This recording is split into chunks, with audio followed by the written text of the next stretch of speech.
tiempo y creo que estoy grabando. Sí. Vamos a ver. Aquí vamos a ver.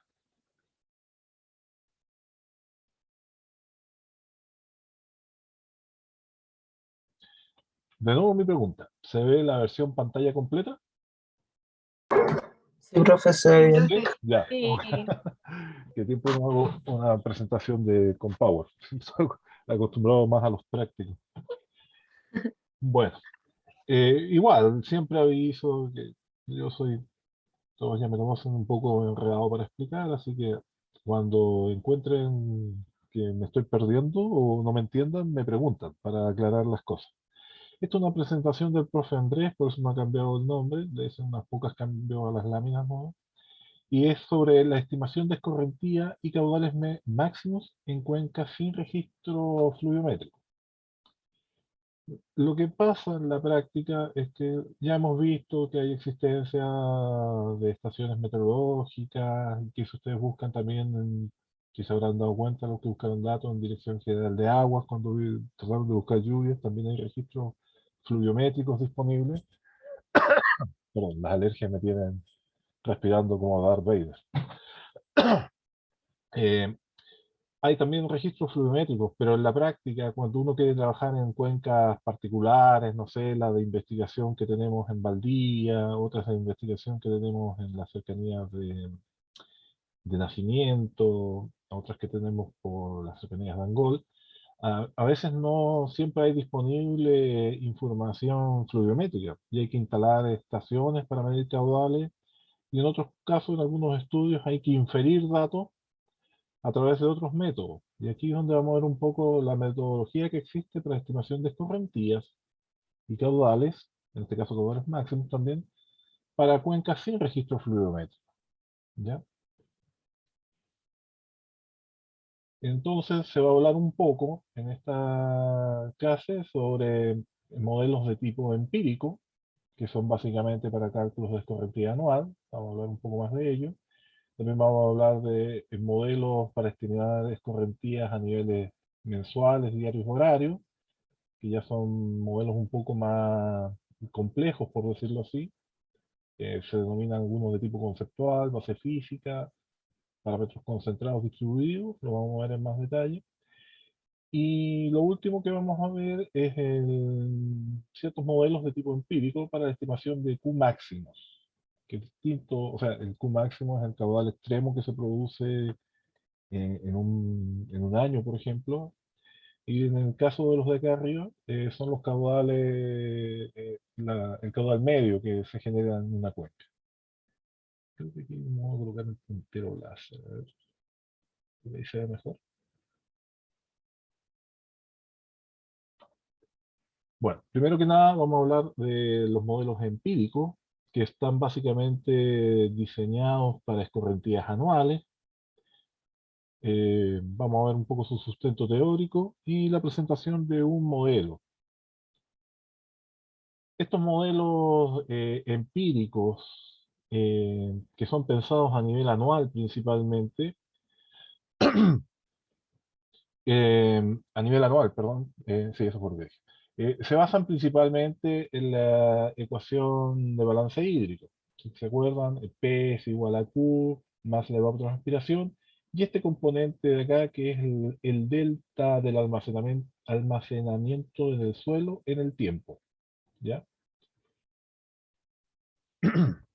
Ahora, si esto lo llevamos a caudal, es básicamente pasar Q para el otro lado, P para acá, y nos queda la ecuación que el caudal para un nivel anual sería igual a P menos la sumatoria de la evapotranspiración y este delta que hay de almacenamiento en el suelo en el tiempo.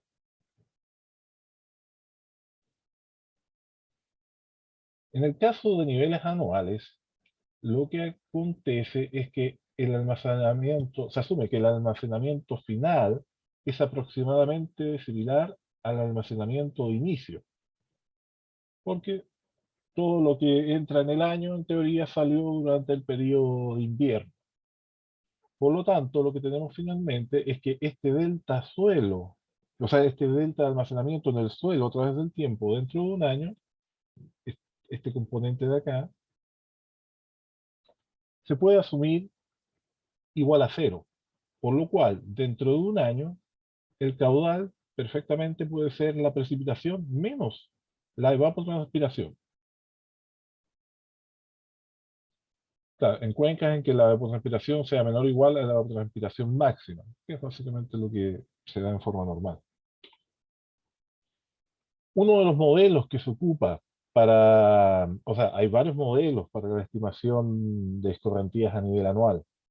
Antiguamente pasábamos unas fórmulas empíricas que ya quedaron un poco en desuso. Y bueno, lo que estamos viendo actualmente con más uso es un modelo de un señor Zhang, en que él básicamente, a través de un estudio en distintas condiciones de bosque, pastizales y vegetación mixta, estableció ecuaciones para evapotranspiración para bosques, que es una función en base de la precipitación, y una ecuación para evapotranspiración en praderas, que es una función también en base a la precipitación.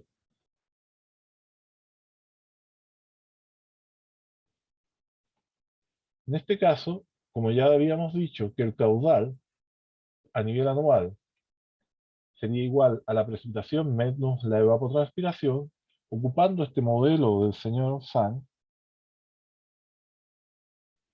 uno puede establecer que para una condición de bosque el caudal sería igual a la precipitación menos la evapotranspiración del bosque. Y esto sería menos la evapotranspiración de acuerdo a la ecuación del señor Zhang. No vamos a colocar la ecuación porque un poco más, es más grande, pero básicamente es una ecuación que se basa en la precipitación. O sea, tenemos la precipitación, con la función de este señor Zhang uno puede determinar la evapotranspiración de bosque y por lo tanto puede obtener la escorrentía para un bosque. Y a su vez esto es válido para praderas, en que tenemos la precipitación menos la evaporación de praderas, se ocupa la función del señor Zhang y nos quedaría precipitación menos esa función, lo que nos daría el caudal. Y todo esto, siempre acordándose que estamos trabajando todo a nivel de milímetros, tipo como escorrentía.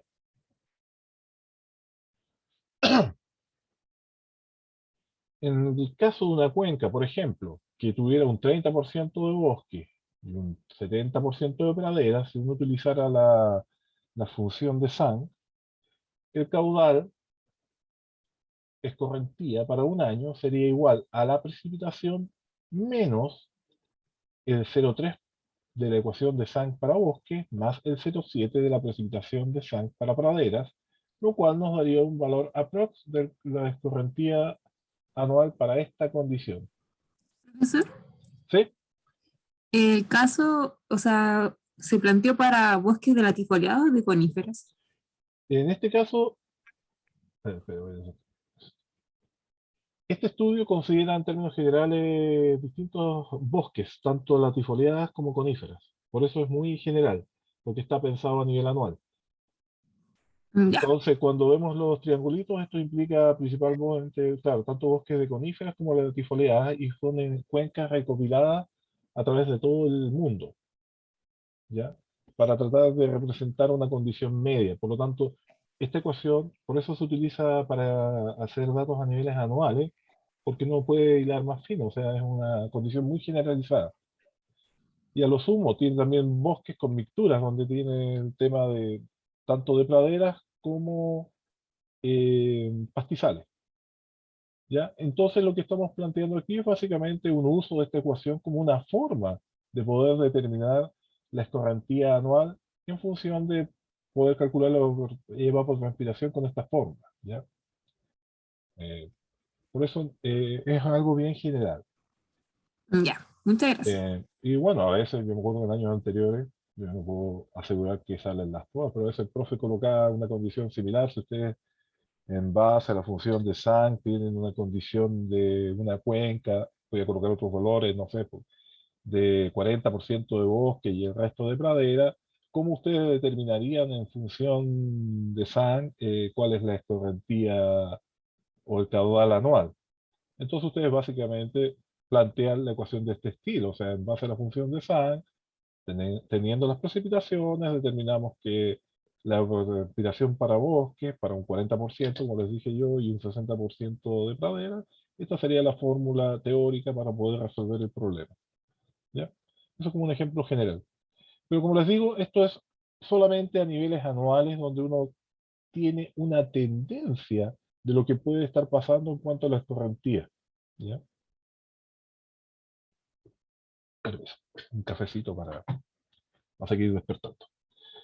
Entonces, eso sería a nivel anual un ejemplo de una ecuación, de un modelo, de un modelo empírico para determinar la escorrentía donde no tenemos caudales a niveles anuales. ¿Ya? Entonces son modelos muy generalizados. Por ejemplo, los otros de los modelos que yo les hablaba antiguos que ocupábamos antes para clases y prácticos, eran algo similar, donde uno, en base a una serie de datos registrados, podía establecer una relación entre el caudal y la precipitación. O sea, nada más allá de algunas especies de regresiones lineales donde se hacía esa relación. Porque es válido solamente para un año donde lo importante es que se asume que el delta de almacenamiento de agua en el suelo tiende a cero. Ahora, para estimar escorrentías o caudales a otros niveles temporales, como a nivel mes, día, hora o subhorario, que ahora los registros lo permiten, antes era una fantasía trabajar a nivel de minutos, ya tenemos que entrar a utilizar otro tipo de modelos que se van complejizando según el nivel de detalle que vamos a ir requiriendo. Entonces, si teníamos la ecuación de balance hídrico a nivel de cuencas, donde asumíamos en el caso anual que este valor tendía a cero, a niveles inferiores al año, ya no se puede asumir aquello. Por lo tanto, no podemos utilizar un modelo general tipo el del señor Sang. En todo caso, no sé si se pronuncia así. Entonces, en este caso entramos en otro tipo de lo que llamamos modelos hidrológicos o de simulación hidrológica, en que en este tipo de modelos ya se entra a un mayor nivel de detalle en que según el grado de complejicidad del modelo, empezamos a ver los distintos componentes del ciclo hidrológico. Entonces, según qué tan complejo sea el modelo, se pueden ver o tratar de simular los distintos componentes del ciclo hidrológico a través de una serie de ecuaciones matemáticas, a veces también apoyándose con interfaces GIS. Eso va a depender de qué tan complejo sea el modelo, y también depende de la capacidad de los computadores en la actualidad, que valga lo que dije antes, los computadores de ahora son mucho más potentes que lo que veíamos hace 4, 5 o 10 años, o sea, crecen en forma exponencial. Entonces, para trabajar a niveles mensuales, diarios u horarios, ya tenemos modelos en que se tratan de resolver estos componentes. Qué tan complejo sea el modelo, va a tratar de resolver en mayor detalle estos componentes del ciclo hidrológico, ya sea la transpiración, evapotranspiración, la intercepción de los bosques, la escorrentía superficial. Algunos modelos verán hasta el ciclo de sedimentos, ciclo de nutrientes, el comportamiento a nivel del subsuelo, etc.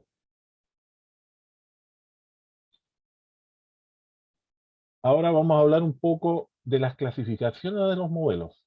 Esto es un poco relativo porque no todos los modelos son blanco o negro, sino que a veces en algunos casos son un matiz de grises, donde uno puede decir que son una mezcla de estas clasificaciones. Pero en términos generales, los modelos se pueden clasificar en primera instancia de cómo se resuelven matemáticamente como modelos determinísticos, en que básicamente, de acuerdo a una serie de ecuaciones, uno puede partir de la precipitación y terminar en un componente que sería la escorrentía de salida. ¿Ya? Por ejemplo, en términos prácticos, el modelo de SAN, a pesar de que lo podemos ocupar a nivel anual, pero podría ser también un modelo determinístico porque tiene un dato de entrada que es la lluvia, y en función de la lluvia tiene un dato de salida Bueno, que él determinaba la evapotranspiración, pero nosotros jugando con el balance hídrico determinamos escorrentía. Los modelos probabilísticos son un poco más complicados porque incluyen una variable de incertidumbre, o sea, una probabilidad de cambio del dato asociado a lo mismo, una probabilidad de ocurrencia, que era lo que veíamos en el caso del análisis estadístico. Pero un poquito más allá porque genera una incertidumbre que no necesariamente con un mismo valor de entrada vamos a obtener un único valor de salida, porque también va a depender de cierto nivel de probabilidad de que tal evento ocurra, ¿ya? Entonces, esta sería una clasificación desde el punto de vista matemático. Se me pegó, ahí sí. Otro tipo de clasificación de los modelos eh, es el tipo empírico, que también se suele denominar de caja negra, y los modelos conceptuales. El modelo conceptual trata de representar procesos físicos, ya sea a través de ecuaciones de física, más algunas relaciones empíricas, que puede ser una mezcla. Nuevamente, para, por ejemplo, un modelo de caja negra, el mismo modelo del señor Sainz puede ser un modelo de caja negra, porque él básicamente relaciona la generación de escorrentía o la evapotranspiración en función de datos de entrada, de lluvia. Pero de por medio no hay ningún análisis matemático que resuelva el comportamiento interno de la lluvia dentro de la cuenca. Los modelos conceptuales, que pueden ser de base física, más apoyo de algunas funciones empíricas, tratan de resolver esto a través de una serie de módulos o ecuaciones, tratar de resolver los distintos componentes del balance hídrico. Y por eso se dice un poco conceptual, porque cada personaje que crea su modelo o institución establece conceptos para poder desarrollar cada uno de estos componentes y se apoya en ecuaciones de tipo física o empírica para poder resolver este sistema, donde tenemos que entra la lluvia y sale el caudal. Y aquí entre medio trabajan con ecuaciones de base física. Esa sería la clasificación en términos de empírico y conceptual. Otra clasificación que se utiliza está basada en la distribución espacial de las variables hidrológicas consideradas.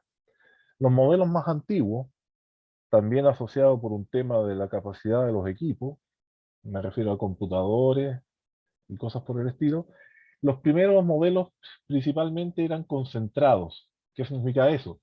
Que yo entro con una lluvia e internamente para toda la cuenca en su conjunto se resuelve qué pasa y se determina la salida de caudal o escorrentía, o sea, considera la cuenca como un todo. ¿Ya? ¿Se imaginan cuál es el problema que tenemos con este tipo de modelos? Que no entre el valor de las variables. Oh, disculpe, señor.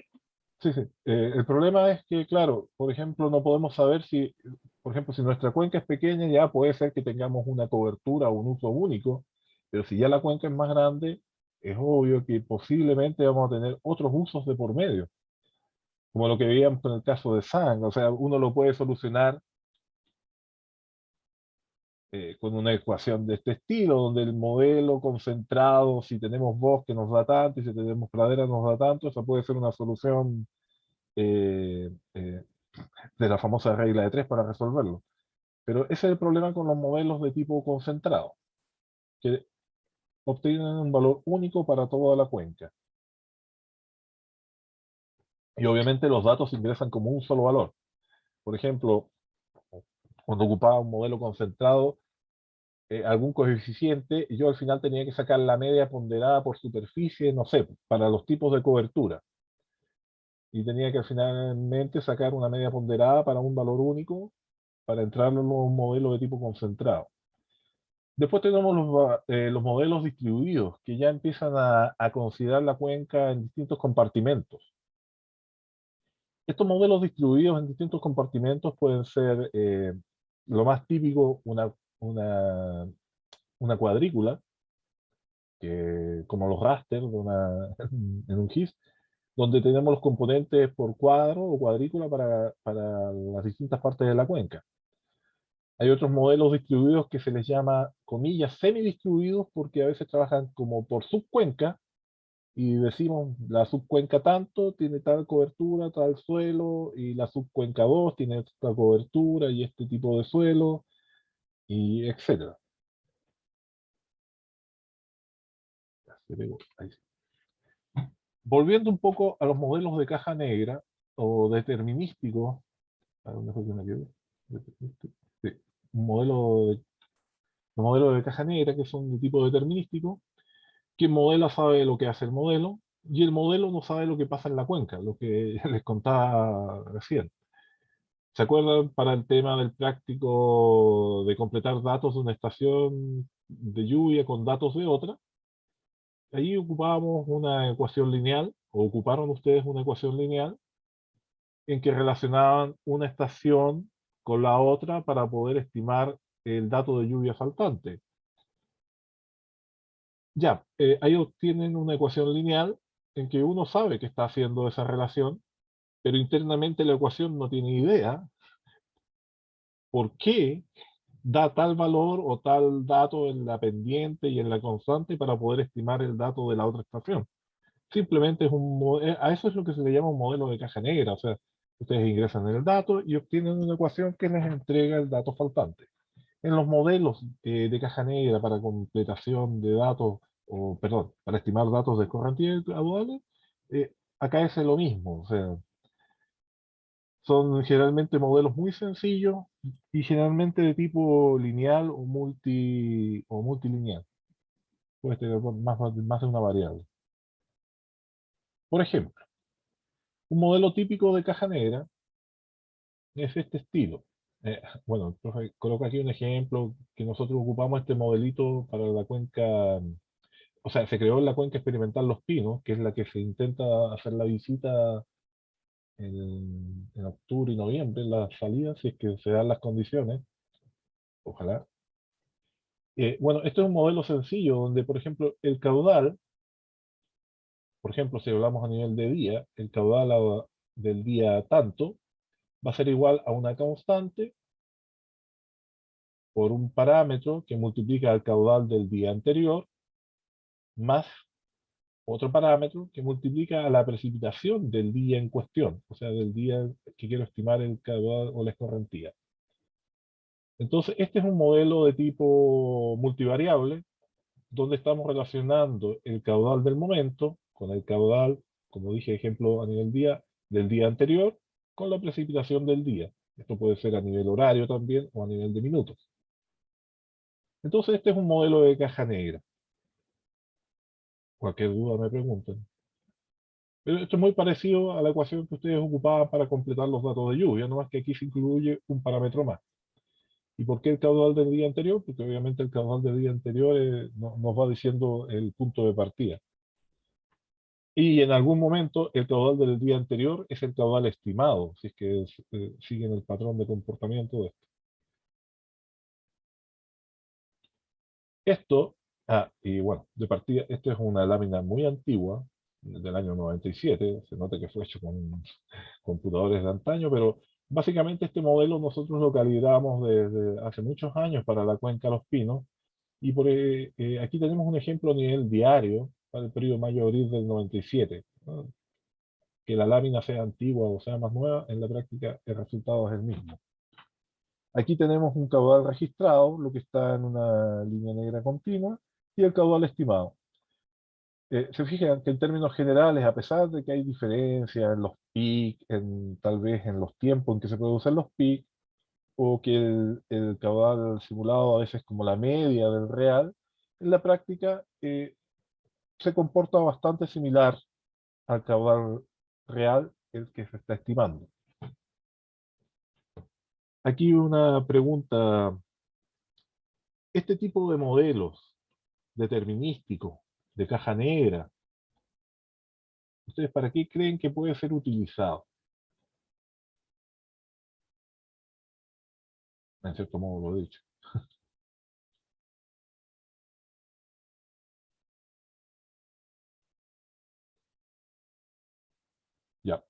Este modelo, por ejemplo, yo lo podría ocupar en el caso de que me falle el registro de datos, así como utilizábamos la doble acumulada para completar datos, una ecuación lineal en el caso de las lluvias. En el caso de los caudales, si me llegara a faltar este periodo de datos, puedo ocupar el modelo para rellenar la información que me falta. Eso es una utilidad muy práctica de estos modelos de caja negra, porque están asociados a las condiciones actuales de la cuenca y me permite predecir o estimar datos que yo perdí, ya sea por X motivo. Pero la otra pregunta que hago ahora, ¿este tipo de modelos serviría para predecir un cambio de uso de suelo? Por ejemplo, la cuenca de los pinos, si yo la pasara drásticamente de una cuenca forestada a una cuenca agrícola. No, creo que no lo pondera, ¿Por? porque la ecuación, en lo que vimos anterior, tiene que ver con el día anterior, pero no tiene que ver con la superficie, solo vincula la precipitación y, y el caudal. Ya, sí, de cierto modo eso está bien, pero para complementarlo un poco, este tipo de modelos no sirve para predecir un cambio de uso de suelo porque, como ya habíamos dicho, esto fue ajustado a las condiciones actuales de la cuenca. Si yo, por ejemplo, a partir de aquí, la condición de la cuenca cambia y, por ejemplo, cosecho toda la vegetación arbórea, puede ser que ya el caudal no se comporte de la misma forma ante el mismo nivel de lluvia. Y no podemos saber qué pasa porque este modelo fue ajustado con datos de las condiciones actuales. Por lo tanto, el modelo es incapaz de predecir un nuevo cambio en el uso del suelo porque está ajustado para las condiciones que ya existen. ¿Se entiende? Mi muletilla, ¿se entiende? ¿Sí? Sí, profe. Ya. Mi duda es, ¿cómo nosotros podemos validar que este modelo es pertinente de utilizar? ¿Hay que ver algún análisis estadístico? Básicamente, bueno, aquí podemos tener incluso un análisis visual, pero si ustedes hacen un análisis entre las diferencias, eh, ¿cómo se llama? Estimadas y observadas, hasta la diferencia de los cuadrados, se podría ver qué tan buena es la bondad del modelo para predecir resultados, siempre y cuando, como digo, se mantengan las condiciones de la cuenca tal cual están, ¿ya? También pueden hacer un análisis de la diferencia de las medias, qué tanto, si son o no significativamente diferentes. Ese tipo de análisis se puede hacer para este modelo. Se me fue a haber colocado aquí la ecuación, ¿ah? Generalmente este modelo tiene un R cercano a 0,9 con estas condiciones. Pero como digo, esto es un modelo de caja negra que solamente puede ser utilizado en las condiciones actuales de la cuenca. El modelo no tiene idea de qué hacer si se le cambia el uso del suelo, ¿ya? Lo que sí puede servir este modelo, si es que ustedes cambiaran el uso del suelo, si es que ustedes tienen un registro de caudales, es que este modelo les diría cómo se comportaba la cuenca antes del cambio de uso del suelo. Para eso sí les puede servir. Ya que como el modelo está ajustado a las condiciones previas, si ustedes cosecharon y tienen los nuevos caudales, aquí, si es que tienen registro de caudales, el modelo por último les va a decir, mire, lo que pasaba antes era esto, y lo que está pasando ahora, bueno, depende de los nuevos registros que se están dando post intervención en la cuenca. ¿Ya? Perdón. Ya. Ahora, otro tipo, eso en el caso de los modelos de caja negra, que son modelos bastante sencillos, generalmente en base a funciones de tipo lineal. Cuando ya queremos trabajar de tratar de determinar un cambio de uso, tenemos que trabajar con modelos más complejos, donde, como se acuerdan lo que les decía yo, que los modelos más complejos tratan de resolver los distintos componentes del ciclo hidrológico, ya sea el comportamiento a nivel del bosque, intercepción, escorrentía superficial, escorrentía subsuperficial. Empezamos ya con modelos de tipo de conceptos. Y a pesar de que este corresponde igual a un modelo antiguo, y antiguo, porque lo ocupé hace como todas estas décadas, no, como 2 décadas en mi tesis. Este modelo conceptual trabajaba a nivel de parámetros concentrados, o sea, para la cuenca como un todo. Pero ya, por lo menos, incorporaba que la precipitación incidente empezaba a decantarse en diferentes componentes del ciclo hidrológico. Se trataba de determinar la capacidad de intercepción, la capacidad de almacenamiento fustral, ante tal nivel de lluvia, qué pasaba con una cobertura arbórea, en qué momento se saturan las copas, se saturan los fustes, y se empieza a producir precipitación directa. Cuando esta precipitación directa llega al suelo, pueden ocurrir 2 o 3 situaciones. Que esa precipitación directa pueda ir como escorrentía superficial, pueda devolverse a la atmósfera a través de la evapotranspiración, o pueda infiltrar al suelo. Eso va a depender de las características del suelo y qué obstáculos hay para que el agua fluya libremente en el terreno. Si la escorrentía superficial va directamente al caudal final, pero lo que infiltra entra al suelo, puede ir a percolación profunda, parte queda en el embalse subterráneo y otra parte va por escorrentía subterránea y se suma a la escorrentía total. Este es entonces el esquema de un modelo tipo conceptual, por eso el término conceptual, pero en este caso es para parámetros concentrados, en el caso de este modelito. Este se ocupó, por ejemplo, yo lo ocupé en la estación del río Rucaco en el cruce, y se notan las gráficas antiguas. Teníamos caudal registrado, que están cuadrados, y en X los caudales simulados. Aquí vamos a hablar de otro concepto, aprovechando que estamos con esta gráfica.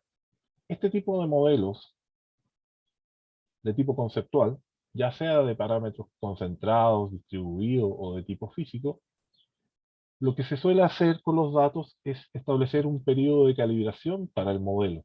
O sea, donde nosotros trabajamos con las diferentes ecuaciones o componentes del modelo y determinamos los mejores parámetros para obtener el mejor resultado, lo que me decía más hace un rato, para disminuir las diferencias entre los valores observados y estimados.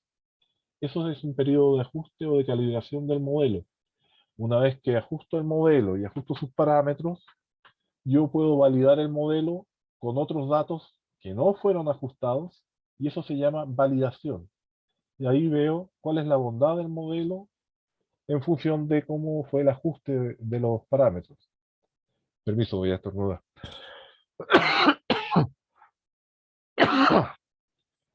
Disculpe, ¿no? ¿Se entiende hasta por ahí cómo va la cosa? ¿Cómo vamos complejizando los tipos de modelos? Sí.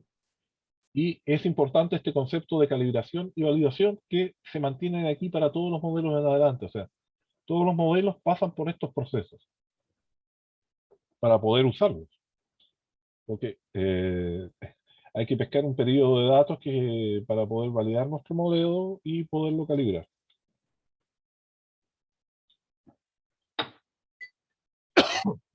Oh, me transpiqué. Un ejemplo de modelo conceptual, y aquí vamos a dar el nombre de algunos modelos, pero la verdad es que hay muchos. Oh, perdón.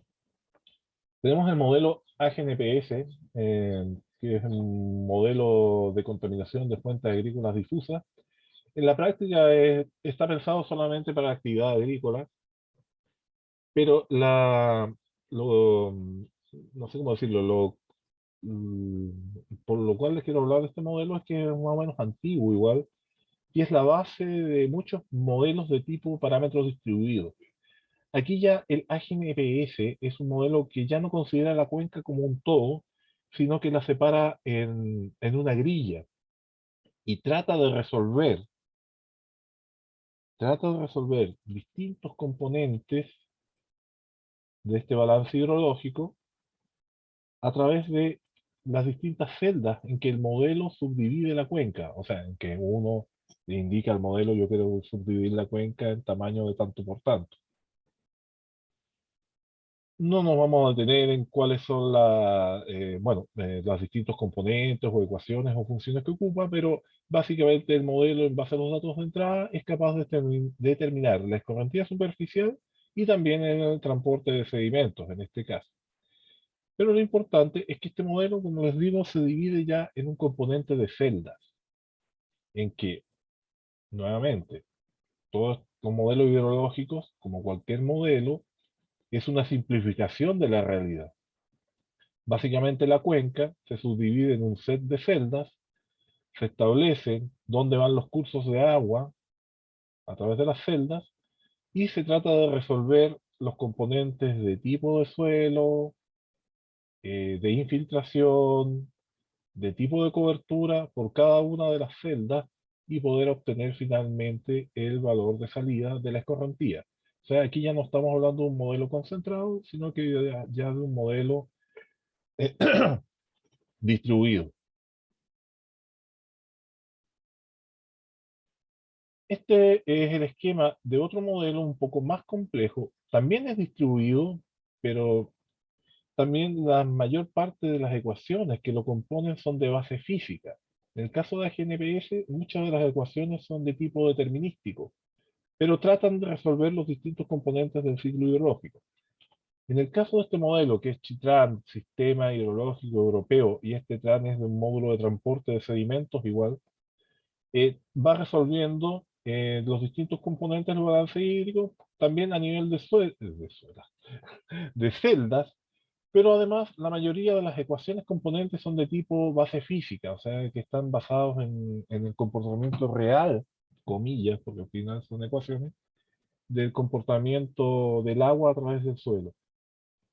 Incluye más elementos, por ejemplo, este modelo ya incluye el concepto de nieve, donde ya tiene que jugar el tema de la radiación, la temperatura, para ver cómo se va derritiendo en el caso de que exista nieve en alguno de los componentes de la cuenca, o toda la cuenca.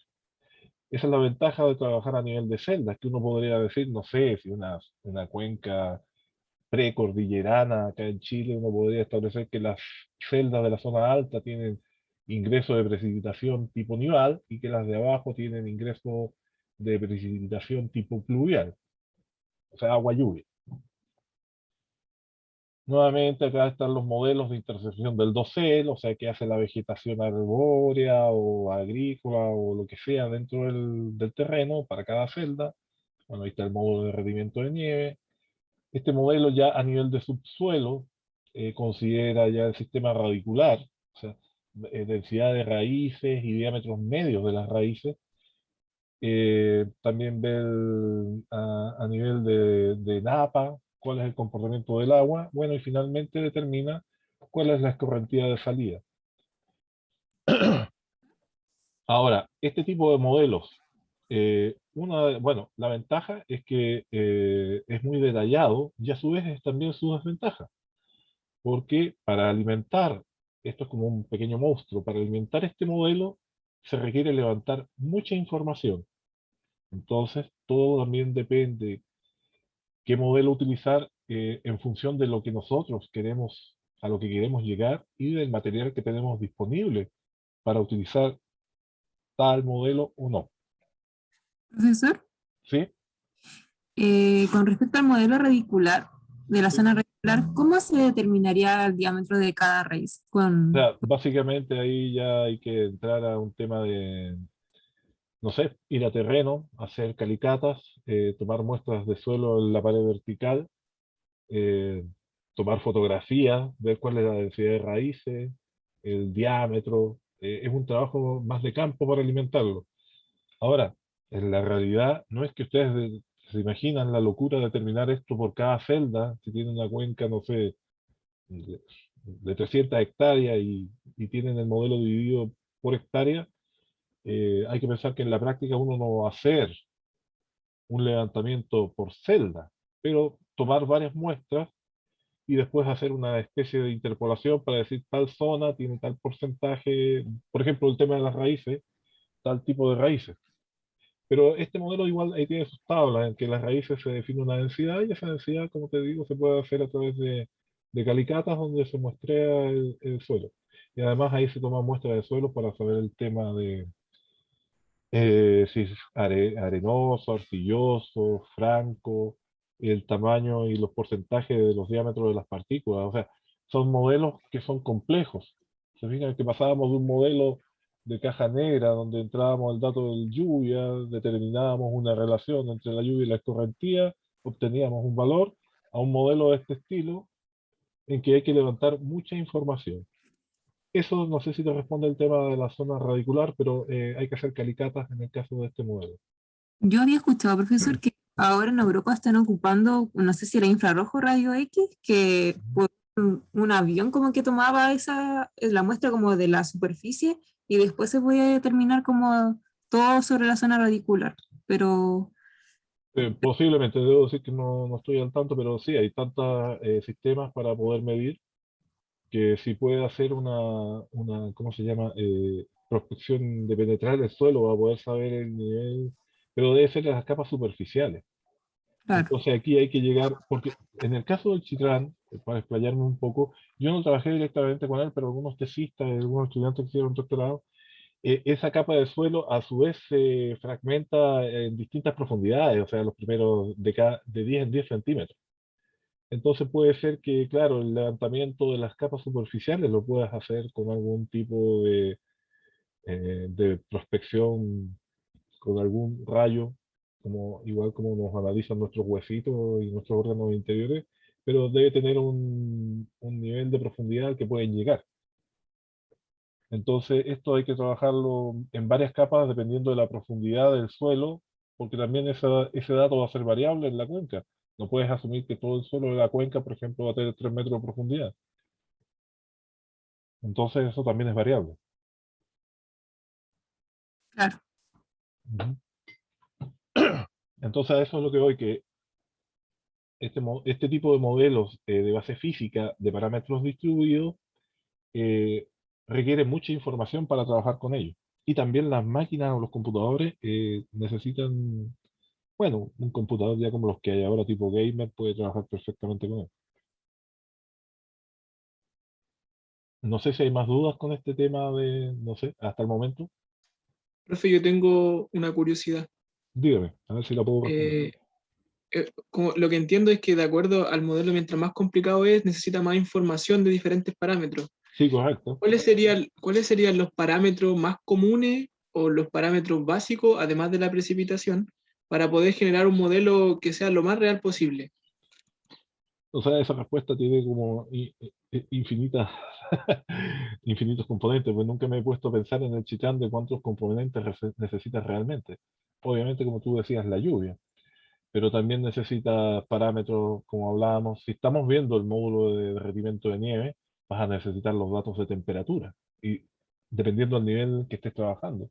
Si estás trabajando a la hora, vas a necesitar datos horarios de temperatura y de radiación solar eh, para poder ver el derretimiento y también los modelos de evapotranspiración. O sea, ya ahí necesitas esas variables como básicas, temperatura, radiación, humedad. Si ya entramos a nivel de las copas, vas a necesitar el tipo de especie, incluso hasta el tamaño de las hojas, promedio. Y bueno, y la especie para poder saber cuál es el comportamiento en cuanto al consumo de agua y el bombeo de agua. El tema radicular también tiene que ver no solamente con la capacidad de la vegetación existente para absorber agua, sino también para ver cómo se comporta el agua a nivel del suelo. Contra más raíces, el suelo más poroso, y ahí entra otro componente, la porosidad del suelo. eh, lo que también lo dije en un momento, la granulometría del suelo, qué tantos porcentajes de arenas, arcilla, y se me va un componente y limos tiene el suelo. eh, etcétera. A medida que bajas, también tienes que determinar cuál es la velocidad del movimiento del agua en el suelo, tanto en vertical como en horizontal, porque el suelo, o sea, el agua dentro del suelo, según sus características, va a tener distintas velocidades de movimiento. Esas velocidades de movimiento va a determinar qué tan rápido llega o no el agua a los cauces, o qué cantidad del agua finalmente queda en la napa y queda como parte del flujo de la zona saturada del suelo. O sea, no sé si más que responder, posiblemente genero más incertidumbre porque contra más complejo el modelo, se requiere mucha más información para obtener un valor más preciso. ¿Sirve? Sí, profe, es comprensible O totalmente. sea, a eso voy. O sea, va a depender mucho de qué modelos estés utilizando, la cantidad de parámetros que vas a necesitar para alimentar este pequeño monstruo. En cambio, igual hay modelos que son un poco más sencillos, que a lo mejor te vas a quedar con la lluvia, una caracterización general del tipo de vegetación, y de ahí vamos a ver cómo uno puede tener una caracterización general del tipo de vegetación, que uno también lo simplifica. Pero por eso hay de los modelos más sencillos a este tipo, Chitran es uno de los tantos modelos complejos, hay más, no crean que Chitran es la panacea de los modelos, es uno de los tantos que son complejos. Hay una gama de modelos que requieren más o menos información, como decíamos, del que requiere un dato, como un modelo de caja negra, hasta un modelo como el Chitran que puede, no sé, voy a tirarme un valor que necesita 300 o 400 variables, y además que la tienes que resolver por celda. Ujú. Eh, Muy parecido al GNPS, esto es el modelo Chitran para una cuenca, no sé si esto es en Italia o en Yugoslavia. Es un modelo que trabaja en base a celdas y también es una representación simulada de la realidad donde los cursos de agua se van asociando por la celda en la que van. Otra cosa de estos modelos, las salidas, volviendo, me recapitulo. Estos modelos que son distribuidos, no solamente puedes obtener el resultado en la celda de salida, sino que la ventaja que tienen es que puedo obtener los resultados para la subcuenca en este punto. O sea, yo simulo y corro este modelo a nivel horario, por ejemplo, y puedo obtener el caudal que me genera en este punto, aparte del que voy a tener en el punto de salida. Esa es la ventaja también de los modelos distribuidos. Igual es válido para la GNBS. Se fijan que pasamos de los modelos, nuevamente, recapitulo, de los más sencillos a los más complejos, tanto en los requerimientos de datos para alimentarlo, como en las salidas. Voy a avanzar un poco, porque el tiempo medio apretado. Acá, esta es una tabla simple. Aquí hay algunos modelos, generalmente muchos de estos ya existen hace tiempo, hay muchos modelos más nuevos aún, pero es básicamente para demostrar o indicar que esa clasificación que yo vi anteriormente, que tenemos los modelos conceptuales, que pueden ser empíricos, caja negra, o físicos, que a su vez pueden ser concentrados o distribuidos. En verdad, algunos modelos simplemente no es que se encajen en una sola línea, sino que son una mezcla de ambos. AGNPS tiene más fórmulas de tipo empírico que fórmulas de tipo físico, y además es distribuido.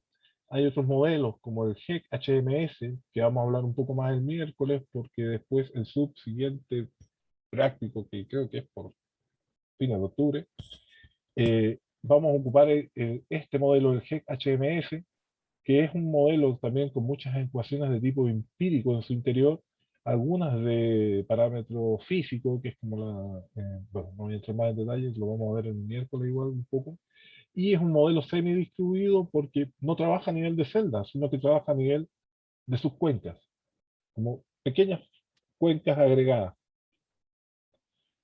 Y así los distintos modelos pueden clasificarse en distintos, encajar en distintos de estos clasificaciones. Este es otro ejemplo típico de este modelo SWOT, que es una herramienta para ver el comportamiento del agua y del suelo. O sea, básicamente estima escorrentía y también transporte de sedimento. El SWOT, bueno, es de base física y semi-distribuido. También trabaja a nivel de subcuencas. Este es el resultado para una tesis que se usó acá cerca de Valdivia, en Los Ulmos. Eh, Lamentablemente en esta cuenca teníamos pocos datos para alimentar el modelo y los resultados no son muy, si se fijan, el dato medido con respecto al dato simulado, a pesar de que uno puede decir que se dan las tendencias, pero no es muy preciso en el dato fino. Tal vez en el dato global sí ayuda. Esto está a nivel de 10, si no me equivoco.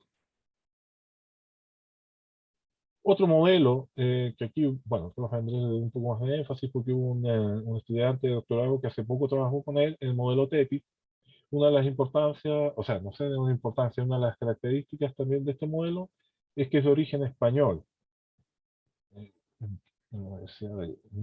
¿qué universidad? Oh, no me acuerdo. No me acuerdo en qué universidad de España se desarrolló, creo que sale más adelante. Bueno, la ventaja, como decía, es que este modelo de partida está tanto en inglés como en español, su software. También es un modelo de base física y distribuido, parecido al Chitran. Resuelve en base a la entrada de la lluvia, tiene los componentes para intercepción, retención de concavidades, eso depende de la topografía. Bueno, esto lo pueden revisar ya más en detalle, pero esta es la conceptualización de este modelo y los componentes que resuelve. También es de base física y distribuido.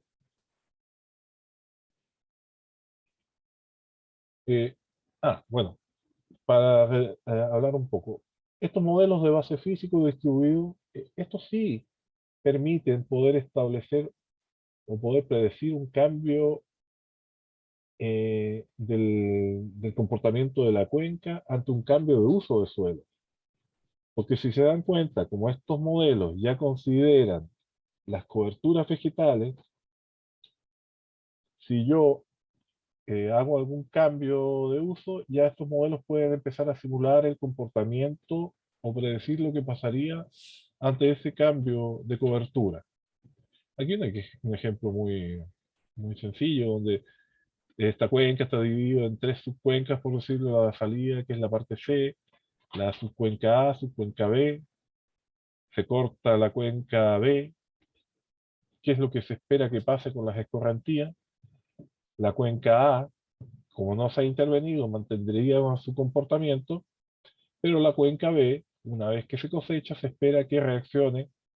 Lo que se espera es que la crecida sea mayor y se produzca antes, ante cualquier evento de lluvia. Bueno, y esa es la combinación de todo, que se ven esos dos picos, para la cuenca en total. Entonces la ventaja de los modelos distribuidos es el poder, y de base física, es poder predecir el comportamiento en el tiempo. Porque como estos modelos ya no son de caja negra, sino que tienen ecuaciones que varían según las coberturas, tienen esa ventaja. El TETIS, Universidad Politécnica de Valencia. Ya casi digo Lleida, no, Valencia. Detalles simplemente del origen del modelo. El TETIS, un modelo numérico, eso es lo mismo que decir de base física, distribuido espacialmente. Tiene dos componentes principales, modelo hidrológico, modelo de sedimentos. Como ya decíamos, varios modelos ya no solamente predicen la escorrentía, sino que también la producción de sedimentos. En términos generales, requiere parámetros asociados al uso del suelo, la geología y parámetros de la USLE. La USLE es como la ecuación universal de pérdida de suelo. Esa es para la parte de generación de pérdidas de suelo. Esto es un poco más empírico dentro del modelo. Nuevamente, más detalles sobre el TETIS, otra representación conceptual del modelo en base a estanques, que es como el que habíamos visto al principio, que era agregado, ¿se acuerdan? El más antiguito. Este. También este es un modelo de concepto en estanque, pero este es concentrado. En el caso del TETI es desagregado, esto es por celda. Y este es un modelo sedimentológico. Eso es para que ya lo vean más en detalle. Igual, aquí, por ejemplo, hay de los parámetros que se requieren, parámetros de clima, parámetros topográficos, geológicos y de uso de suelo. Seguimos hablando en el caso del TETI. Los submodelos, que también se van resolviendo. Y aquí nuevamente el tema de calibración, validación, porque esto es de la tesis de este muchacho que les decía que hizo su doctorado. También tuvo que hacer un periodo de calibración y validación, o sea, calibrar un periodo con los parámetros y después ver qué pasaba cuando los datos se tiraban así, nomás, sin haber hecho un preajuste. Datos observados, simulados, observados, simulados.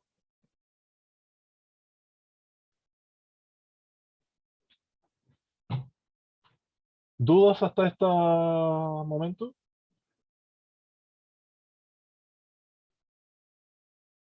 Bueno, ya empezando a hacer un poco de resumen de los modelos de simulación hidrológica.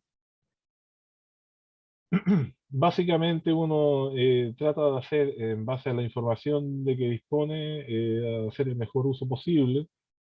O sea, uno se tiene que adaptar al modelo según la información que tiene a mano.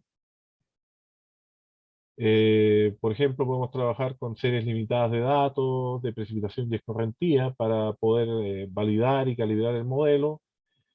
Se puede obtener información de estudios, o sea, no necesariamente hay que levantar toda la información desde las cuencas que estemos controlando, sino que también podemos trabajar en base a recopilación de información de cuencas cercanas, obviamente con características similares a las cuencas que estemos midiendo. Por ejemplo, hay otros estudios que pueden ser de infiltración, de otras cuencas experimentales, parcelas de escorrentía, en el caso de que se trate de resolver el tema de producción de sedimentos. Actualmente hay mucha información de tipo digital, o sea, de la topografía y modelo de elevación. Las coberturas de uso de suelo están más disponibles de lo que había antes, están lo del catastro bosque nativo, por ejemplo. Bueno, el catastro bosque nativo en general, pero está toda la cobertura de los distintos tipos de uso a nivel de todo Chile, en TONAF. Los tipos de uso de suelo ya también son capas que son más fáciles de encontrar. Bueno, modelos hidrológicos como el TETIS, para recalcar, son modelos que permiten obtener resultados en distintos puntos de la cuenca, que es una de las cosas importantes. Permiten establecer los diferentes componentes de la escorrentía y así establecer el balance hídrico de la cuenca. A través del balance observado se puede ver el comportamiento futuro del sistema. Lo que yo les decía acá, la ventaja de estos modelos distribuidos de base física es que ya uno puede proyectar qué puede pasar en la cuenca, tanto en la producción de agua y según el modelo, la producción de sedimentos, en base a las intervenciones que se puedan hacer en este tipo de cuenca. Y aquí ya es válido hablar hasta incluso del uso del cambio climático, porque puede cambiar el régimen de precipitaciones, el cambio de uso, porque puede haber algún incendio, pasar de una cuenca forestal a una agrícola, o restaurar una cuenca agrícola a una forestal. Este tipo de modelos de base física ya permite hacer proyecciones de este estilo.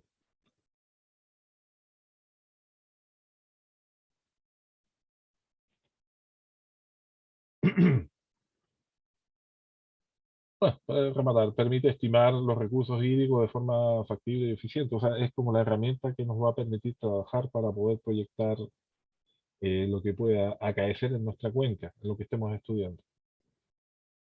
Pero ¿qué hay que considerar? Bueno, para terminar, o sea, no para terminar, para recapitular un poco lo que ya habíamos dicho, nos permiten este tipo, los distintos modelos hidrológicos según su grado de complejidad, permiten ilustrar impactos en escenarios posibles, tanto de clima como cambio de uso de suelo.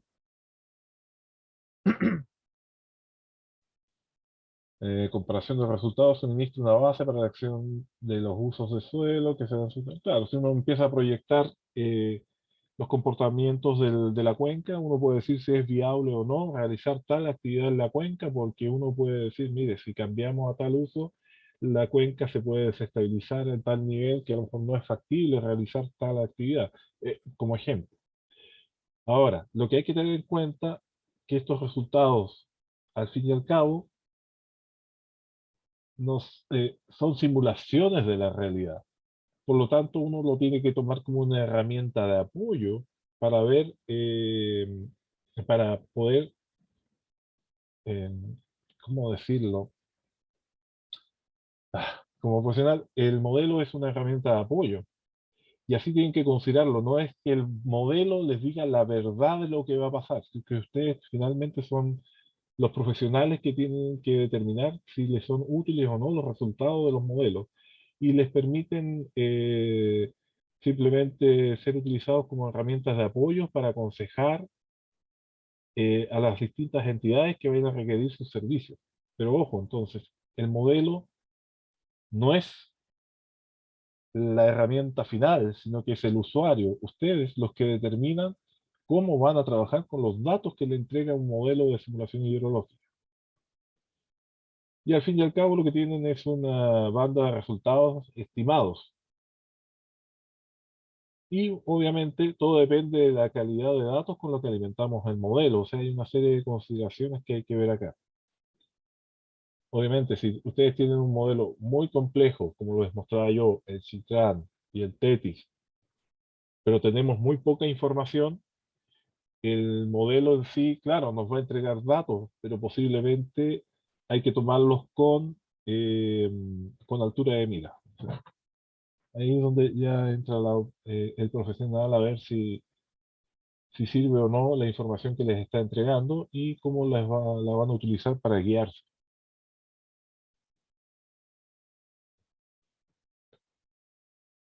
Consultas, si es que me compliqué un poco, ¿tienen alguna duda? Puede que me salga un poco como el tema, pero estos modelos no evalúan como el ingreso de los derechos de agua que se otorgan a la gente, porque en general son como parámetros físicos o del concepto del ciclo hidrológico, pero la utilización del agua y el consumo de las reservas subterráneas es parte del ciclo hidrológico y estos modelos al parecer no tienen funciones que contemplen la utilización del recurso. Porque, ejemplo, si llegase Coca-Cola Company y quiere poner una central de producir bebidas, y va a sacar el agua de las reservas que están subterráneas, eso también influiría en el ciclo hidrológico, pero los modelos no contemplan como la acción humana más que un cambio de uso de suelo, creo yo, ¿no? No, no, ¿Contemplan como esa variable? todo depende de qué tan complejo sea el modelo. Por ejemplo, voy a volver al que conozco un poco más, que es el caso del Chitran. El Chitran sí es capaz de considerar la zona saturada del suelo. Y ahí ya entran el tema del cambio de los niveles a nivel subterráneo de las aguas, donde tú podrías proyectar una disminución, no sé, si, como dices tú, se instala la Coca-Cola en una zona y empieza a extraer el agua en una cuenca, eso va a tener una tasa de disminución del agua a nivel de la zona saturada. En este caso, en este modelo, que posiblemente el TETIS también tiene un componente similar, ahí ya podría predecir cuál va a ser el comportamiento a medida que este recurso del subsuelo va a empezar a disminuir. Pero ahí ya, bueno, el elemento que te faltaría o que faltaría es cuál es la tasa de extracción de agua. Y eso daría la opción de poder ocupar modelos de este estilo para poder ver la presión de consumo a nivel de subterráneo. Cuando yo me detuve más en el tema de la cobertura aérea y todo eso, bueno, porque básicamente he trabajado más los primeros años de mi vida como ingeniero forestal, entonces pienso más en el cambio a nivel superficial, pero estos modelos físicos de base distribuida más complejos sí consideran también la zona saturada. Y obviamente la presión, se puede incorporar el dato de cuánto va disminuyendo los niveles de agua a medida que se va requiriendo o se va presionando mayor extracción. Si lo usa o no la Dirección General de Agua para ese estilo de estudios, pucha, la verdad me quedan las dudas, porque ellos trabajan muchos con modelos, se quedaron o se quedan más con los modelos de tipo empírico. Por ejemplo, para determinar derechos de agua, trabajan con muchos modelos de ese estilo, de caja negra y empírico.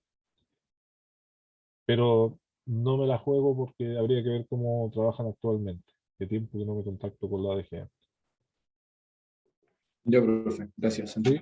Pero a eso voy. Estos modelos más complejos sí pueden llegar a resolver el nivel de depredación de las napas.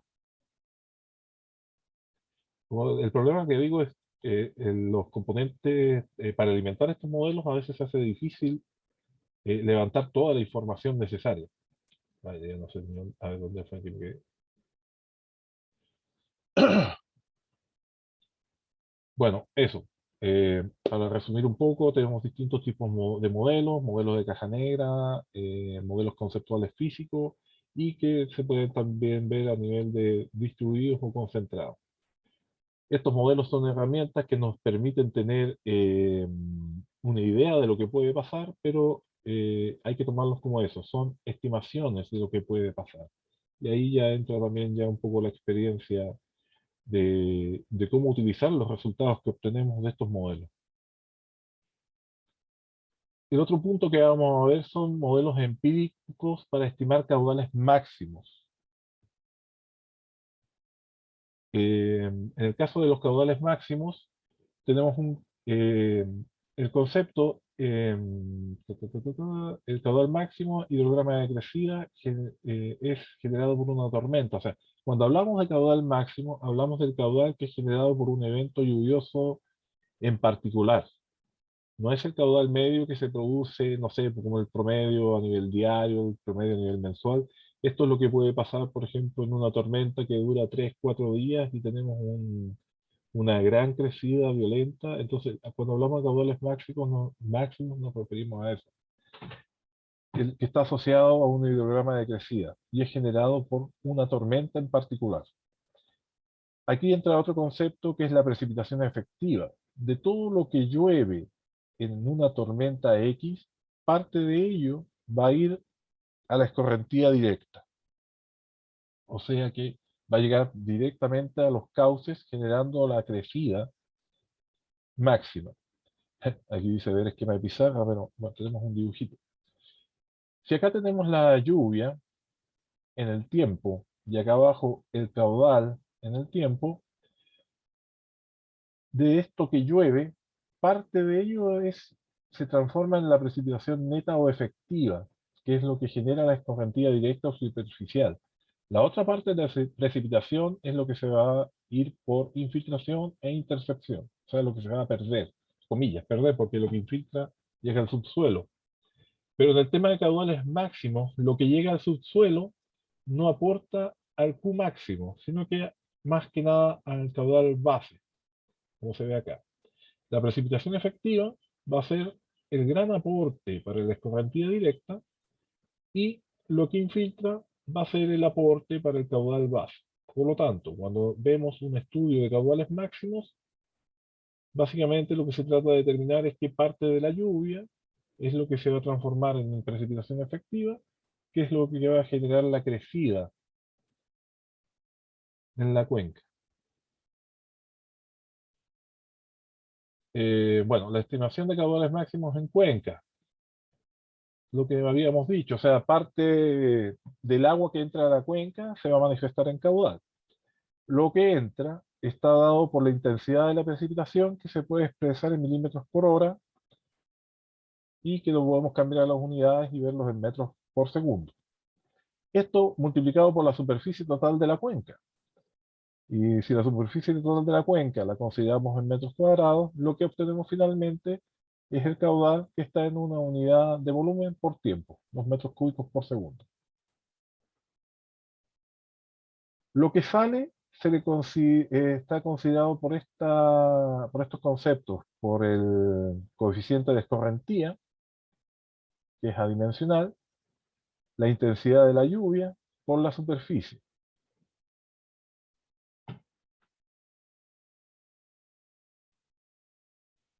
Para la estimación de caudales máximos en cuencas tenemos distintas fórmulas, generalmente de tipo empírica, pero lo que más se ocupa en Chile, bueno, es la fórmula racional, que es más de uso internacional, pero igual se usa mucho en Chile, y la fórmula de Wernicke, que fue desarrollada por algunos ingenieros civiles en Chile, de Endesa, creo. ¿En qué se basa la fórmula racional? Vamos a volver a ese concepto de coeficiente de escorrentía por la intensidad de la lluvia y la superficie. El coeficiente de escorrentía es adimensional.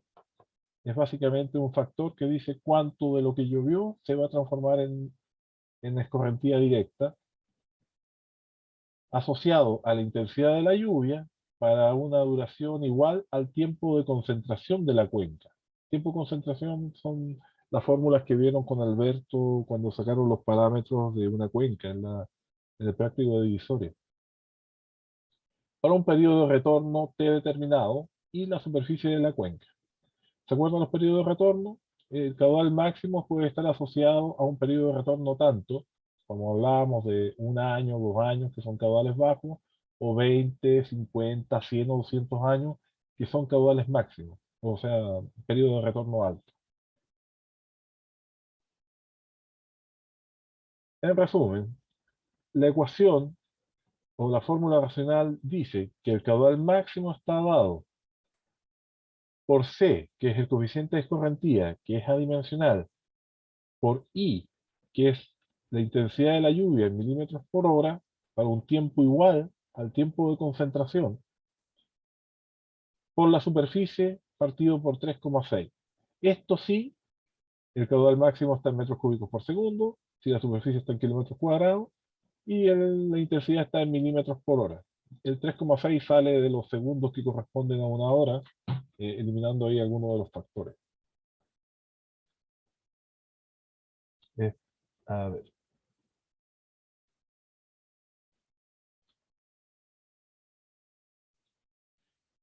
Repitiendo, para esta fórmula, el C es el coeficiente de escorrentía que es adimensional y sale de ciertas tablas. Voy a escapar un poco del Power para mostrar un ejemplo.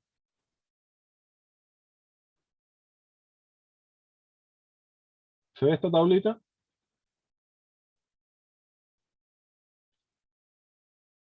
En esta tabla, Sí se ve. en esta tabla es una tabla muy sencilla. Hay tablas que son mucho más complejas, pero es para un ejemplo. En este caso, el coeficiente de escorrentía está asociado al tipo de suelo, al tipo de cobertura y el tipo de pendiente de ese suelo. Esta es una tabla muy general, que para en el caso de suelos arenosos, según pendientes menores al 5%, entre 5 y 10% y mayores al 10%, estos son los coeficientes de escorrentía. El detalle del coeficiente de escorrentía es que contra el suelo es más denso y más desprotegido, tiende a acercarse a 1. Lo contrario, si el suelo es más poroso y a lo mejor también con mayor cobertura y menor pendiente, tiende a acercarse a 0. Obviamente, 0 sería un cuerpo de agua y 1 sería, no sé, una cancha de cemento, para dar los valores extremos.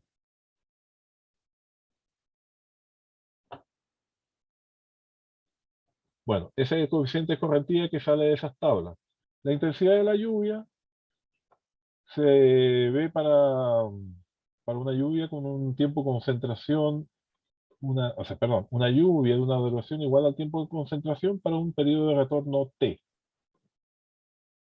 Ahora, ¿cuál es el periodo de retorno T? Se fija en cuestiones de diseño. Por ejemplo, si se está diseñando, no sé, un alcantarillado para carretera, se puede trabajar con un periodo de retorno de 100 años, 50 años, y a lo mejor para un camino rural se puede trabajar con periodos de retorno inferiores a 10 años. El tiempo de concentración, bueno, sale de las fórmulas empíricas que vieron en el caso del práctico de divisoria de agua, ¿se acuerdan? Yandotti, California, Temes, creo. Hay muchas más.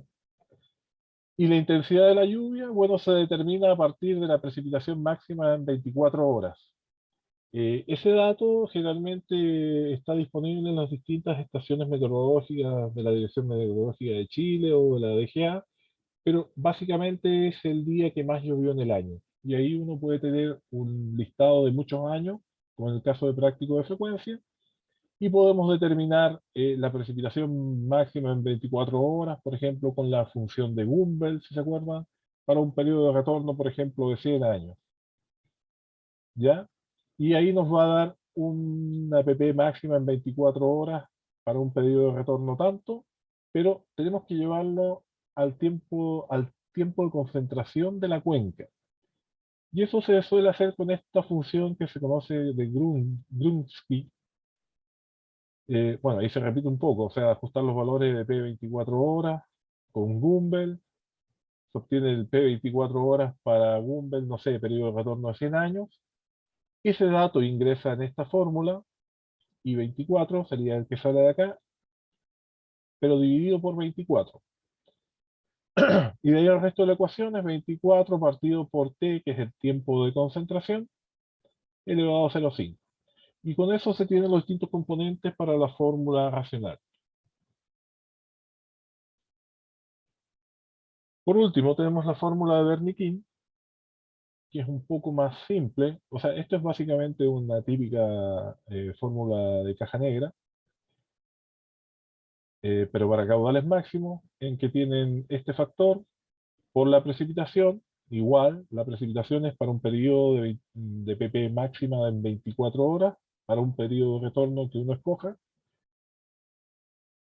O sea, para el periodo de retorno que uno requiera, según el diseño para el que queramos determinar el Q máximo que se pudiera dar.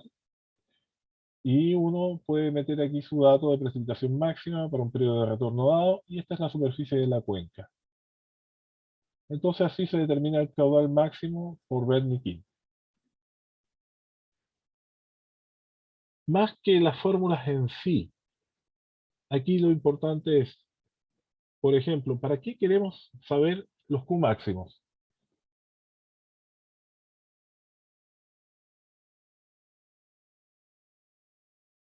Para ver cómo dónde se puede construir, por ejemplo, a la orilla del caudal, del curso de agua. Por ejemplo, puede servir para el tema de poder determinar las inundaciones máximas. De También ahí, para como saber la disponibilidad de agua que va a haber con cierta probabilidad para los distintos usos. sí, pero en este caso considerar que a lo mejor un modelo hidrológico te va a entregar la disponibilidad de agua en el tiempo a nivel horario, diario y caudales medios. En el caso de estas fórmulas para determinar caudales máximos, se busca el efecto, voy a ocupar el término más dañino. O sea, esto está pensado para poder ver cuándo, no sé, un curso de agua va a desbordar sus niveles normales, y como alguien dijo, por ejemplo, si yo construyo, no sé, una casa muy cerca de la orilla de un curso de agua y digo, ah, no, estoy suficientemente alto, y el caballero del frente me dice que nunca he llegado al nivel de agua a esa altura. Pero a lo mejor si le preguntan al abuelito que tiene como 80 años, le decir, no, mire, hace 40 años el agua llegó hasta la punta del cerro.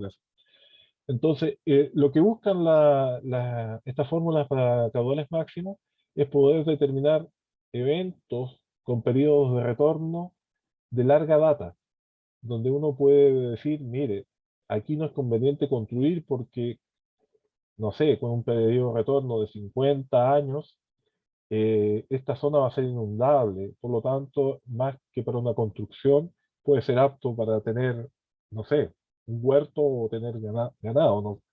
Para poder sopesar cuáles son las zonas inundables. En el caso de caminos, se ocupan los Q máximos para el tema de alcantarillado. Diseñar las obras de alcantarillado para que el agua pueda pasar libremente cuando llegue a un nivel histórico, no sé, de poca probabilidad de ocurrencia, pero que se puede dar. Hace, bueno, no sé, hace unos 15 años cerca de Puerto Montt se fue parte de la carretera y mucha gente, sus autos cayeron y murieron porque la alcantarilla fue diseñada para un periodo de retorno muy bajo y el camino reventó en la noche. Para eso se ocupan las ecuaciones de caudales, de estimación de caudal máximo. Y se trabajan en este tipo de fórmulas empíricas porque uno siempre, o sea, son fórmulas bastante sencillas, pero ayudan a poder estimar lo que puede pasar. Y generalmente cuando uno diseña siempre le tira el tejo pasado, o sea, si me da 25 metros cúbicos por segundo, se le tira igual un poco más, 30. Independiente del valor, no hay que ser tacaño si es que estamos hablando de vida. Eso serían las fórmulas de Wernicke y de la racional para determinar caudales máximos. Creo que aquí viene una especie de resumen. Bueno, ¿Cómo se utilizan en la práctica los modelos hidrológicos o fórmulas empíricas para estimar escorrentías o caudales máximos en una cuenca de estudio específica? Aquí vamos a repetir un poco ya lo que hemos dicho, en medio resumen. Obviamente, uno podría pensar si trabajo con el modelo más complejo es mucho mejor, pero si yo recién estoy haciendo un estudio incipiente de ver qué va a pasar en tal curso de agua, en términos generales, a lo mejor tengo que partir con modelos más sencillos, hasta de caja negra, para poder ver la previa antes de lanzarse a un proyecto de larga data. O sea, a veces es conveniente primero trabajar con modelos más sencillos. Estudios de mayor detalle o donde uno ya tiene una investigación ya ganada o ya es algo más complejo, ahí ya vamos a tal vez a recurrir a modelos de mayor envergadura y obviamente depende del tiempo y los recursos económicos, así de simple. Y también depende mucho si se dispone de la información sobre la cuenca, o sea, si tenemos la información necesaria para poder alimentar un modelo más complejo. Porque obviamente si tenemos la capacidad para poder levantar la mayor cantidad de datos y están los recursos, se prefiere trabajar con el modelo más complejo, sino en una primera etapa con modelos más sencillos. Va. Mm, mm, mm, mm. Esto es como un resumen, o sea, los modelos conceptuales o base física tienen muchos parámetros, lo que ya habíamos hablado.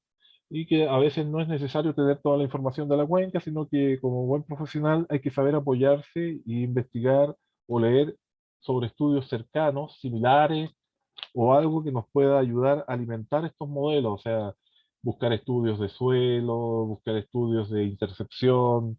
Aquí el profe Andrés coloca estudios del profesor Anton Huber, que trabajó mucho con distintos tipos de cobertura, ya sea de bosques nativos o de exóticas. Uno tiene que, como profesional, buscar información que nos permita alimentar nuestros modelos y no necesariamente levantar todos los datos del terreno en la cuenca que estamos trabajando. Obviamente hay que trabajar con cuencas cercanas, estudios cercanos.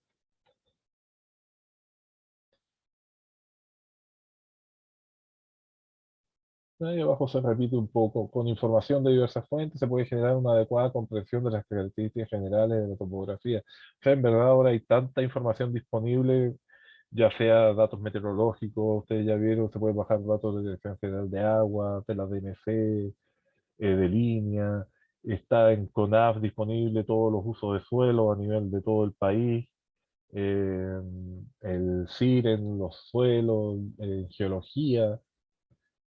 Hay mucha información que ya uno puede descargar para poder trabajar y ya después hay que empezar a trabajar con lo más fino, o sea, como decíamos en el caso radicular, hacer algunas calicatas para alimentar nuestros modelos. Ahora, ¿cómo se utiliza en la práctica? Así que es parte de la lámina anterior. Si no existe información en la cuenca de estudio o alguna cuenca cercana, para calibrar y validar los modelos, comparar los Q estimados con el modelo, lo que era calibración y validación. O sea, si no existe información, obviamente va a ser preferible trabajar con modelos más sencillos para poder elaborar algún proyecto o algo. Y ahí se recomendaría trabajar con modelos más simples. Uno podría utilizar modelos más complejos si no tiene información, pero los resultados hay que tomarlo con mucha altura de miras, porque si el modelo lo alimentamos con mucha información que no es detallada, no solo nos sirve de guía para ver qué puede pasar en términos de magnitud, pero no para poder hacer predicciones o obtener resultados absolutos. Ahora, si existe alguna cuenca cercana donde nosotros podamos validar nuestro modelo más complejo, donde lo que decíamos acá de calibrar y validar entre los datos estimados y medidos, esa es una muy buena herramienta para poder calibrar nuestros modelos antes de usarlo en otra cuenca. Pero hay que tener presente que la cuenca que nos permite validar y calibrar nuestro modelo tiene que ser de similares características a la cuenca donde queremos trabajar.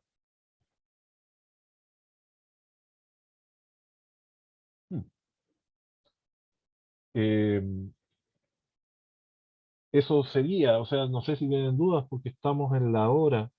Mi intención es el día miércoles, si es que ustedes pueden leer un poco la materia del PDF o si les quedaron dudas. El día miércoles, como tenemos 3 horas, quiero hacer un pequeño resumen de lo que hemos visto hoy y después hablar un poco más en detalle del modelo HEC HMS para ver un modelo un poquito más complejo, no como Chitran, pero que es de uso amplio a nivel mundial. ¿Ya? No sé si tienen alguna duda ahora.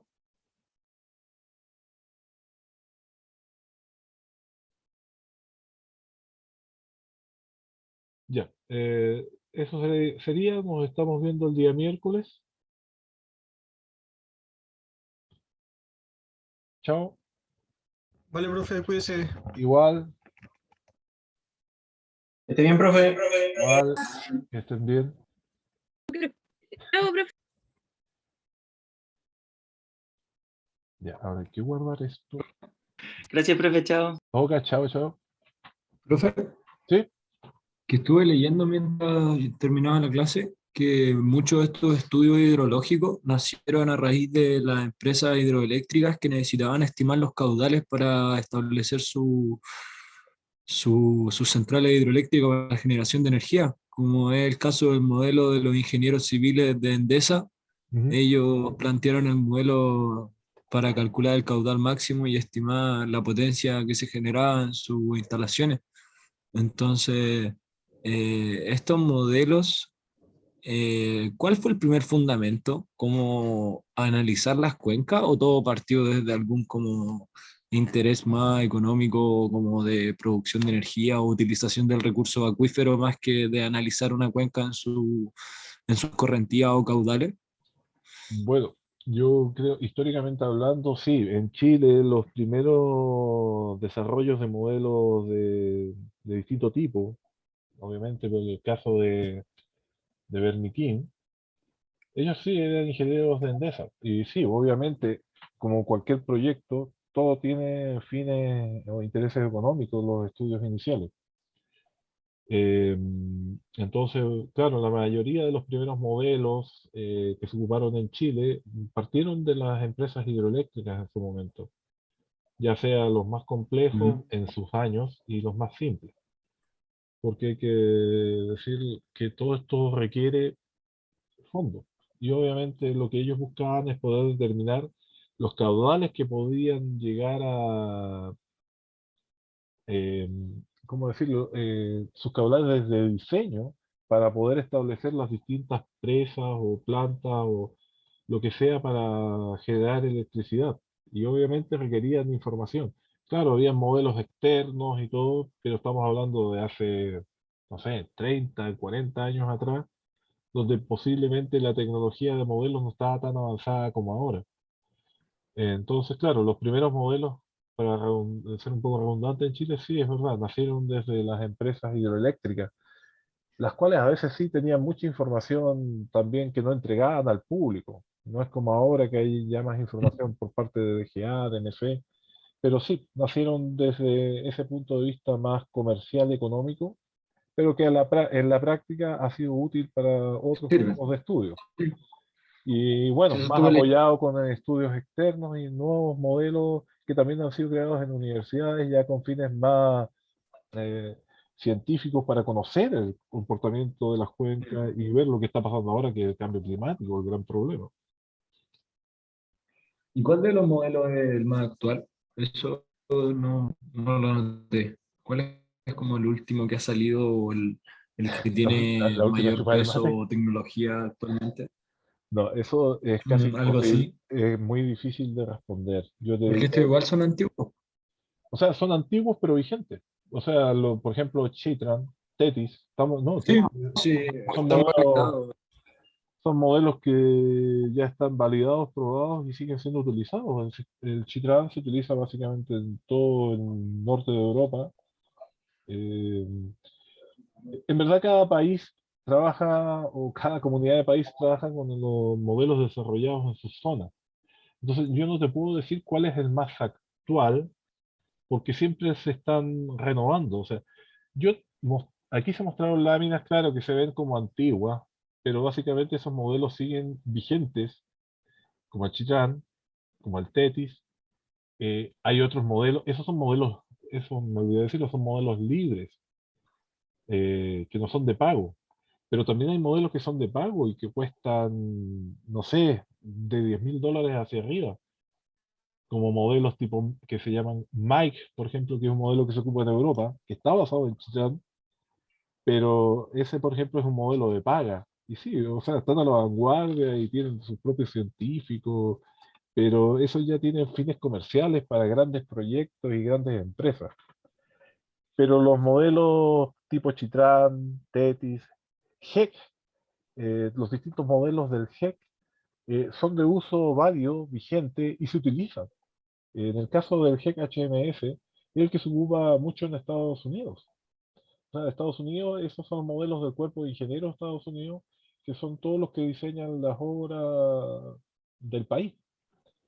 Claro que con Katrina se quedaron cortos y ahí tuvieron que reevaluar sus modelos porque ese fue un evento, diría, milenario que no se lo esperaba. Pero a eso voy, o sea, hay muchos modelos y en cada país o cada zona no es que haya el modelo, que sea el que va a la vanguardia. Y por eso va a depender más que nada de lo que uno Profe, y necesite. otra duda, ponte las cuencas que profe, y las cuencas que no están descritas, que no hay análisis de datos o aún es demasiado poca la recopilación. Ah, bueno, ¿Uno cómo podría caracterizarlas si es que... es lo que veíamos un poco al final, o sea, cuando tú no tienes información para alimentar Porque el pensaba en el modelo. caso de que la Patagonia a veces...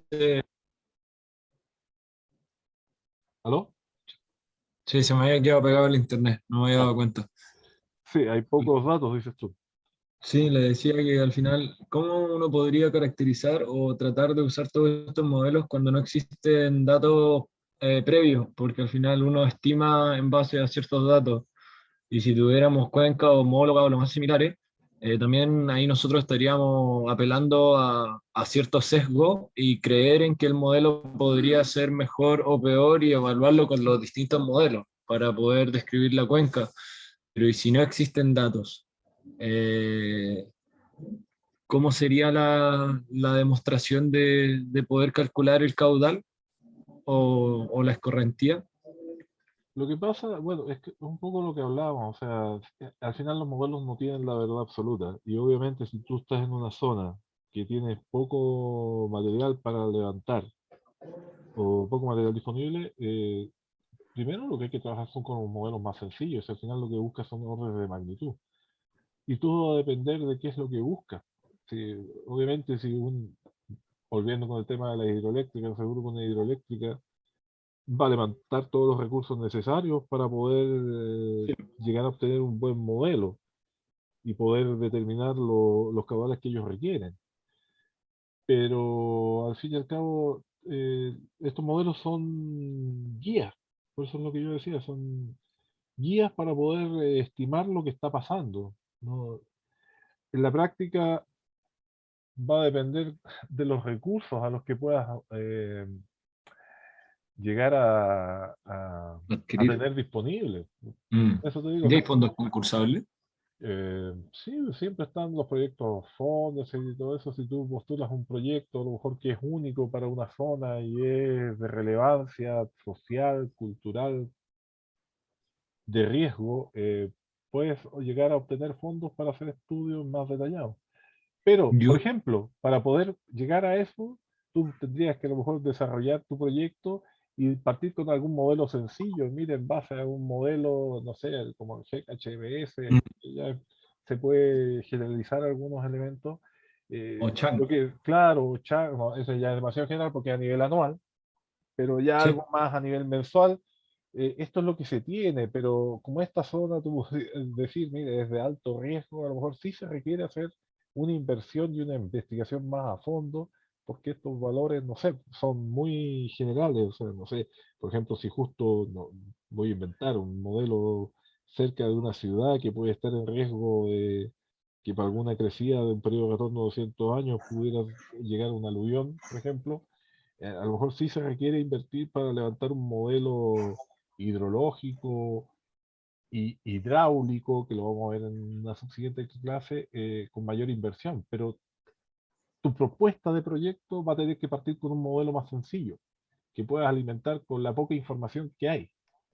Y en base a eso decir, mire, para profundizar en esto, se requiere trabajar en algún modelo más complejo para poder obtener resultados más sensibles. Lo otro, profe, uno puede como apelar a los estudios de evaluación ambiental que aplican la hidroeléctrica, porque ellos deben presentar estos modelos dentro del estudio, yo supongo, si se van a Sí, instalar en algún cauce. antes era más Y secreto. uno Como puede, decir. pero yo no podría como apelar a que su modelo es muy básico y exigir como mayores precisiones para poder como apelar a que tal vez es necesario afinar el modelo y el procedimiento porque es de tipo grave, etcétera. Yo pensaba en los casos en que muchas hidroeléctricas ahora a veces como que el principal miedo de la gente es que pueden inundar después los sectores aledaños. Entonces, ¿existe como alguna exigencia que uno pudiera afinar en un procedimiento ambiental respecto a los modelos de análisis hidrológico? O sea, me imagino que cuando todos estos modelos de alto impacto social quedan sujetos a las distintas organizaciones, ya sean sociales o académicas, obviamente, si tú tuvieras una duda respecto a cómo llegaron ellos a esos resultados, yo nunca me he metido en esa temática, o sea, no me ha tocado. Claro, podrías pedir que, mire, dadas las circunstancias y el riesgo inminente de poblaciones cercanas, exigir un análisis más profundo, que aparte de los modelos hidrológicos, se utilicen modelos hidráulicos para poder ver, por ejemplo, el tema hasta qué zona podrían llegar las inundaciones, considerando periodos de retorno a lo mejor más altos que lo que planteó la empresa. Voy a inventar. Ponte que la empresa dijo voy a trabajar con un periodo de retorno 50 años y yo presento mi proyecto, mira, 50 años y solamente el agua llega hasta aquí, pero pucha, veamos. Los estudios de lluvia dicen que las crecidas con periodo de retorno de 100 años son factibles y claro, precisamente a lo mejor el periodo que ellos se dieron es bastante suave, por decirlo de algún modo, y el área de inundación puede ser mayor. ¿Te fijas? Entonces ahí ya, o sea, Tiene varias aristas. claro, no, por eso te digo, si esto es muy variable, o sea, obviamente una empresa puede jugar con un poco con los valores, por eso que hay que fiscalizar. Antes todo era más secreto. O sea, antes, por ejemplo, la central, y bueno, incluso todavía ahora es difícil que ellos entreguen sus datos de lluvia, por ejemplo. Claro, ahora la Dirección General de Agua, la DMC, tienen más estaciones disponibles para poder hacer estudios, pero antaño conseguir un dato de Endesa Difícil, era difícil. sí, me imagino. Proyectarlo, porque ellos generalmente tenían estaciones en la zona más alta. Yo le hacía las preguntas porque pensaba en los ejemplos de lo que pasa, no sé, las mineras que trabajan en esta También. cumbre, que al final tal vez el modelo hidrológico no contempla la extracción de agua que está, como tú dices, a veces no descrita en los antecedentes del informe. Entonces, es como, no sé, me quedaba como con esas sensaciones que a veces todos estos modelos son estimaciones que pueden ser utilizadas, pero también hay que discutir bien sobre qué cosas existen dentro de la misma cuenca que probablemente este modelo invisibiliza porque tampoco tenemos los datos, como sería la extracción, no sé, por lo del ejemplo que te dije de Coca-Cola, Coca-Cola, sí. sobre extracción subterránea y también ahora, no sé, lo que pasa en las mineras en Alto Maipo, que lo más probable es que el caudal, sí o sí, independiente del modelo que se ocupe, va a tener una repercusión producto de la extracción del agua alta, de las cumbres. Entonces, eh, tal vez eso ni siquiera está escrito antes, o la DGA no lo tiene contemplado, lo de los caudales, etcétera. Entonces, no sé, Claro, ahí es donde el que fiscaliza. Con una sensación que los modelos son súper buenos, pero que por la parte como de la acción como del humano, del ser humano, tal vez a veces estos modelos pueden tener unos sesgos súper grandes. Claro, por eso depende cómo De la ocupas el información, modelo. Si el tú modelo. ocupas un modelo que no considera mucho un aspecto importante como es la extracción del agua subterránea, el tema de Coca-Cola, obviamente va a ser muy distinto si consideras un modelo que sí considera ese componente. Entonces ahí ya donde el que fiscaliza, evalúa el proyecto va a tener que decir, mire, este modelo, a pesar de que sí es un modelo válido, pero como dices tú, no es atingente para la situación porque se necesita evaluar más a fondo este otro componente y por lo tanto a lo mejor se recomienda que se utilice el modelo Z, por decir, y no el modelo beta que utilizaron porque el modelo beta les convenía más. Si al final uno Que presenta uno se lo pone suspicaz, porque eso. claro, lamentablemente, Así funciona a el veces las estudio. cosas, claro, tú puedes decir, no, si mi estudio cumple con todas las normas, porque Está hecho. Me claro, pedían un estudio, está hecho el estudio. Entonces ahí queda. claro, es que ahí es Ya, donde ya bro. viene el ente del fiscalizador, o sea, tienen que evaluar si el modelo, lo que decía yo, si el modelo es ad hoc o no para la situación. Obviamente, si ocupan un modelo como el de Chan, no tiene ninguna validez para la situación que es más detallada y profunda. Ya, eso, Profe, un gusto. ya, Muy bien, Lucas, cuídese. igual, chao, No. que estés bien.